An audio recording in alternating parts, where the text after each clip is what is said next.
Hello everyone. देखिए बच्चों, topic है हमारा classification of neurotransmitter. So this is the our title, classification of neurotransmitter. देखिए, क्लासिफिकेशन ऑफ न्यूरोट्रांसमीटर में आपको एक एडिशनल चीज पढ़ लीजिए कि न्यूरोट्रांसमीटर को आप डिफाइन कैसे करेंगे। तो सिंपल सी बात है, देखिए आपका ये जो है, this is the pre synaptic neuron. What is this? This is pre synaptic neuron, and in the pre synaptic neuron you can see there are a certain vesicles, and in the vesicles these blue color dots are actually representing the presence of neurotransmitter. So this is the neurotransmitter present on the vesicle in the presynaptic neuron. So once the action potential, or you can say the stimulus will come, the movement of these vesicles towards the axonal membrane and ultimately responsible for the release of neurotransmitter in the synaptic cleft.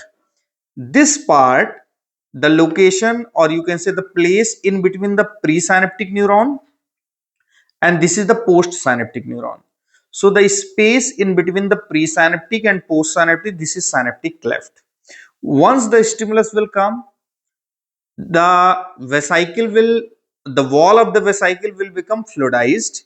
ये wall of the vesicle जो है break होगी और ये यहां से release होगा, and this neurotransmitter will bind to the specific receptor present on the postsynaptic membrane, and according to the nature of this neurotransmitter, whether it is excitatory or inhibitory.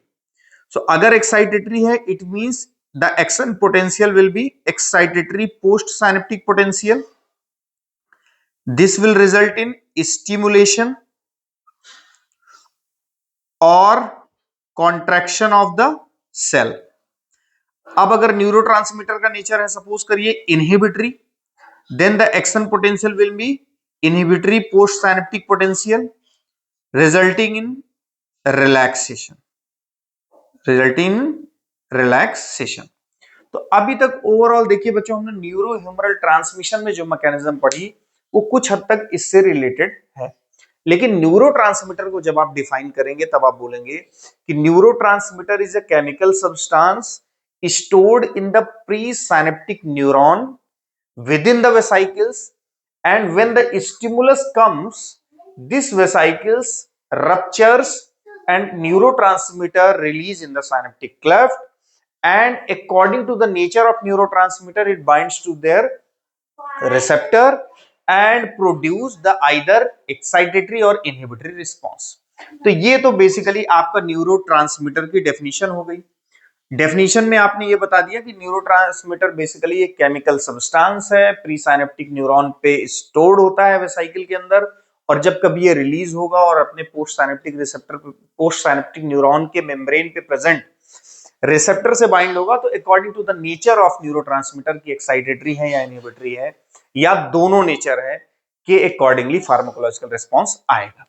तो basically अभी देखते हैं क्लासिफिकेशन ऑफ न्यूरोट्रांसमीटर। देखिए आपके examination में 2 marks में कभी कभी पूछ लेता है कि write down the 2 examples of excitatory as well as inhibitory neurotransmitter. तो बच्चों आपको ये कॉन्सेप्ट यहाँ पे रखना है कि ये है एक्साइटेटरी न्यूरोट्रांसमीटर। अब इन न्यूरोट्रांसमीटर में कोई कंफ्यूजन नहीं है, ये प्योर एक्साइटेटरी है, like glutamate, aspartate, norepinephrine, histamine, ATP, substance P, oxytocin and vasopressin. They all are neurotransmitter or some are acting as co-transmitter. हमने co-transmitter पढ़ा था, like substance P, like oxytocin, like ATP. तो overall आपको इससे मतलब नहीं है, आपको ये देखना है कि एक्साइटेड ये भी आपके न्यूरोट्रांसमीटर है, लेकिन ये जो एग्जांपल्स हैं रेड कलर से बेसिकली कैसे हैं, एक्साइटेटरी। अब बात हम करेंगे किसकी, इनहिबिटरी की। गाबा, ग्लाइसिन, एडिनोसिन, एंडोर्फिन या अनंडामाइड्स, तो ये हैं आपके प्योर इनहिबिटरी न्यूरोट्रांसमीटर की। देखिए बार बार मैं हाईलाइट कर रहा हूं कि प्योर इनहिबिटरी और एक्साइटेटरी, क्योंकि कई बार देखिए अगर आपसे सपोज करिए एग्जामिनेशन में आपसे पूछा जाता है या बच्चे जब पढ़ लेते हैं तो उनका जो कॉन्सेप्ट होता है, अगर उनसे पूछा जाए कि एसिटाइल कोलिन किस नेचर का है, तो उनका जवाब आएगा ज्यादातर कि एसिटाइल कोलिन एक्साइटेटरी नेचर का है, जो कि क्या है, रॉन्ग है। प्योर एक्साइटेटरी नेचर के सिर्फ इतने न्यूरोट्रांसमीटर हैं, इनहिबिटरी नेचर के सिर्फ इतने प्योर इनहिबिटरी।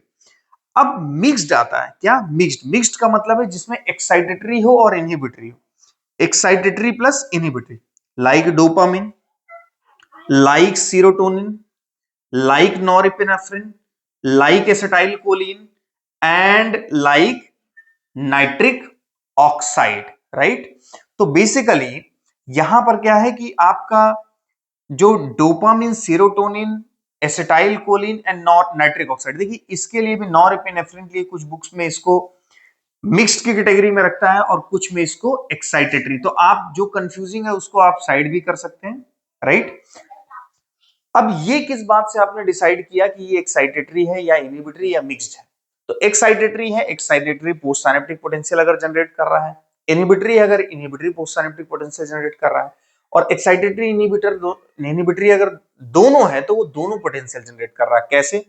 देखिए अब सपोज करिए डोपामिन के कई रिसेप्टर हैं, D1 है, D2 है, D3 है, D5 है, इस तरीके से। अब फॉर एग्जांपल जस्ट समझाने के पर्पज से कि जब डोपामिन इन दो रिसेप्टर से बाइंड करता है तो नेचर उसका एक्साइटेटरी है, और जब इन दो से बाइंड करता है तो इसका जो अल्टीमेटली रिस्पॉन्स आता है, फार्माकोलॉजिकल रिस्पॉन्स, वो इनहिबिटरी है। तो इस तरीके से हम कहते हैं कि कोई न्यूरोट्रांसमीटर के अंदर एक्साइटेटरी और इनहिबिटरी मींस मिक्स्ड नेचर का है।